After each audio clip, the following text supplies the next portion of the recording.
السلام عليكم ورحمة الله وبركاته. الحمد لله نحمده ونستعينه ونستغفره ونعوذ بالله من شرور أنفسنا ومن سيئات أعمالنا. عن أنس رضي الله عنه عن النبي صلى الله عليه وسلم قال: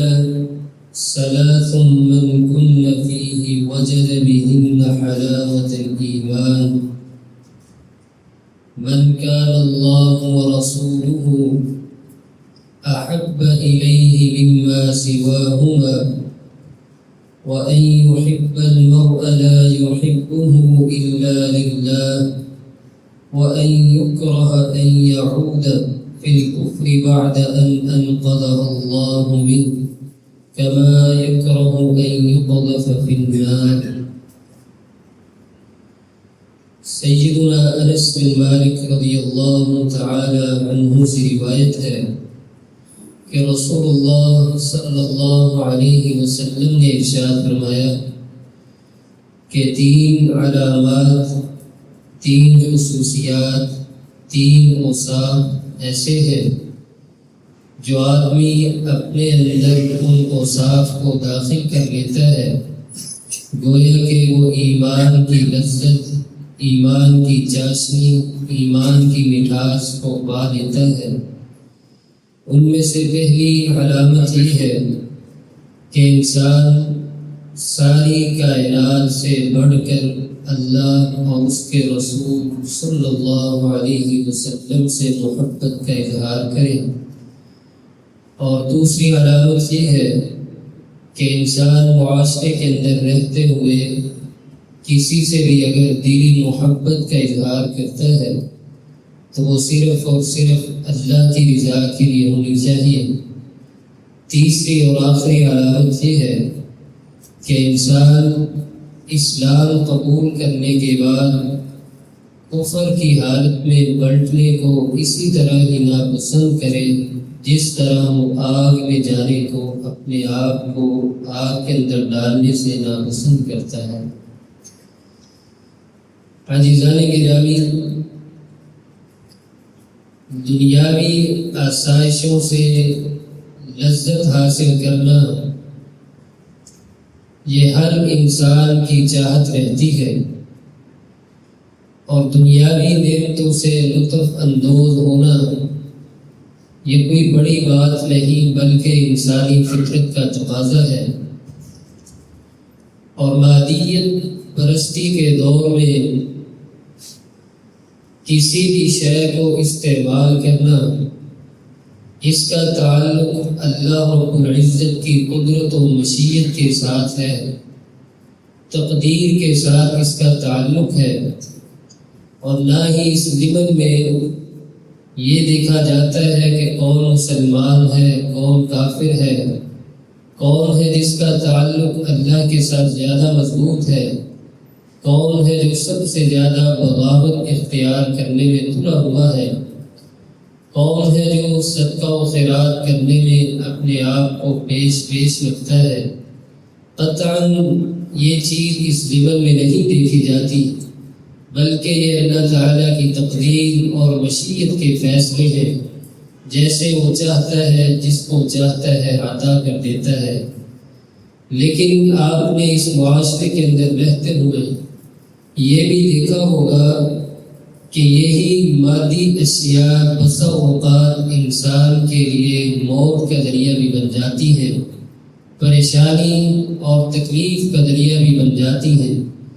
لیکن ان سب کے مقابلے میں ایک ایسی شے ہے اگر انسان اس کو اپنے اندر، اپنے وجود کے اندر اتار لے تو نبی علیہ السلام کی اس حدیث مبارکہ کے مطابق وہ انسان صرف ایمان کی لذت سے ہی نہیں بلکہ پورے کے پورے اسلام سے آشنا ہو جاتا ہے، اس کا تعلق مضبوط ہو جاتا ہے۔ تو اس حدیث مبارکہ میں اللہ کے نبی صلی اللہ علیہ وسلم نے ایمان کی لذت حاصل کرنے کے لیے پہلی صرف یہ بتلائی ہے کہ اہل ایمان جب بھی محبت کرنی ہے، جب بھی تعلق کسی کے ساتھ قائم کرنا ہے،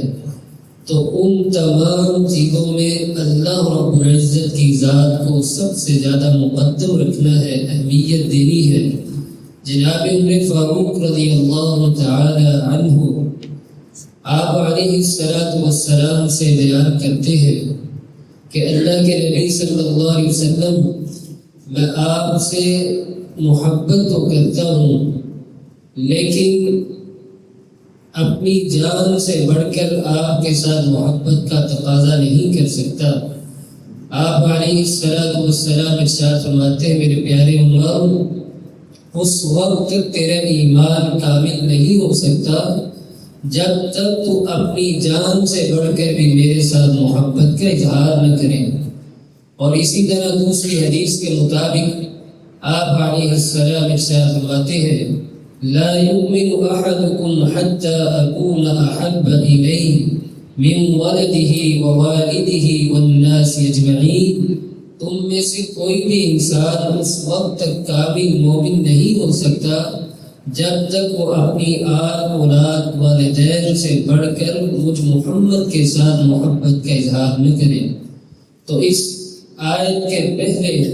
اس حدیث مبارکہ کے پہلے ٹکڑے سے ہمیں یہ سبق ملتا ہے کہ دنیا کے اندر رہتے ہوئے ہم اس وقت ہی کامل مومن بن سکتے ہیں، اللہ کی بارگاہ میں اپنے آپ کو کامل ایماندار اس وقت ہی ٹھہرا سکتے ہیں جب ہم اپنی جان سے بڑھ کر اللہ کے نبی صلی اللہ علیہ وسلم سے محبت کا اظہار کریں۔ اور محبت اس طرح ہی ہوگی جب اللہ کے نبی صلی اللہ علیہ وسلم کے طریقے کے مطابق ہم زندگی گزارنے کی کوشش کریں گے۔ اور اس حدیث مبارکہ کے دوسرے ٹکڑے میں اللہ کے نبی صلی اللہ علیہ وسلم نے ایمان کی مٹھاس حاصل کرنے کے لیے دوسری صفت یہ بتلائی ہے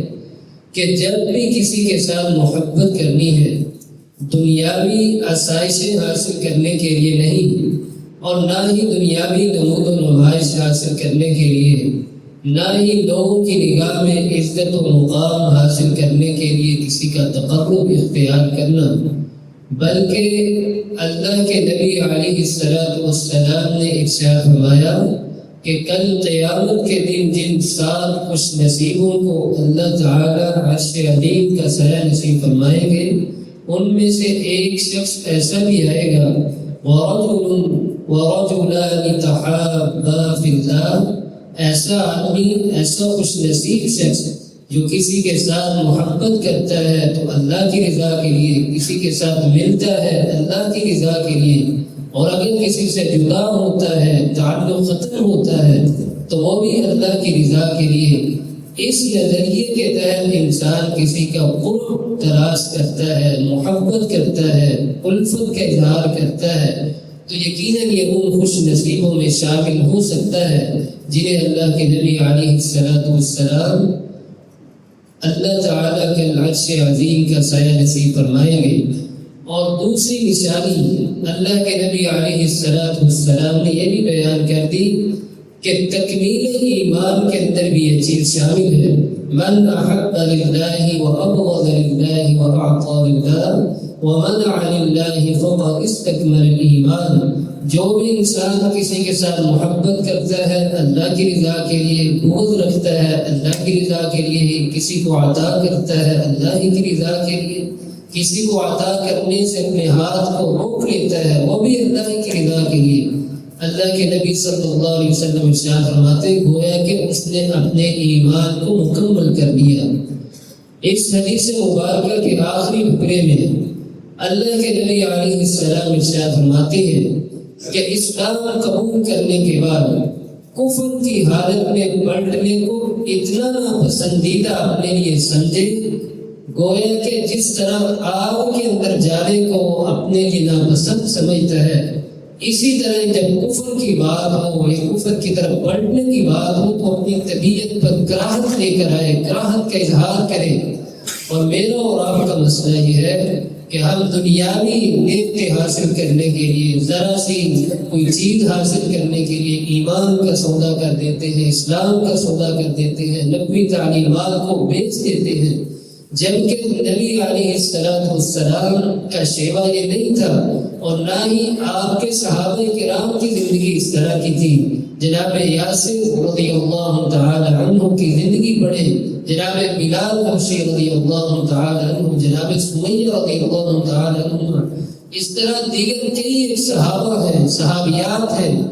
اسی اسلام کی وجہ سے ان پر ظلم اٹھائے گئے، پریشانی دی گئی، تکالیف دی گئی، لیکن کلمہ اسلام کو پھر بھی نہیں چھوڑا، عقیدہ توحید کو پھر بھی نہیں چھوڑا، بلکہ اپنی زندگی کا اولین منصب اور اولین ترجیح یہی رکھی کہ جب تک سانس میں سانس رہیں گے اسلام کے مطابق زندگی گزارنے کی کوشش کرتے رہیں گے۔ مجھے اور آپ کو بھی چاہیے کہ اگر ہم ایمان کا ذائقہ چکھنا چاہتے ہیں، ایمان کی چاشنی چکھنا چاہتے ہیں، حاصل کرنا چاہتے ہیں، تو ہمیں بھی ان تین اوصاف کو اپنے اندر شامل کرنا ہوگا، اپنے دل و دماغ میں جگہ دینی ہوگی۔ جب انسان ان تین اوصاف پر عمل پیرا ہونا شروع ہو جائے گا، یقیناً اللہ رب العزت کی رحمت، اس کی توفیق سے مومن کی زندگی میں بہار بھی آئے گی، اور ہر کام کے اندر اللہ رب العزت کی طرف سے سکون بھی حاصل ہوگا، اور اس ایمان پر عمل کرنے کی وجہ سے دنیا اور آخرت کے اندر اجر بھی ملے گا۔ اللہ تعالیٰ سے دعا ہے کہ اللہ تعالیٰ مجھے اور آپ کو ان تین اوصاف کو اپنے اندر شامل کرنے کی توفیق نصیب فرمائے۔ وآخر دعوانا ان الحمد للہ رب العالمین۔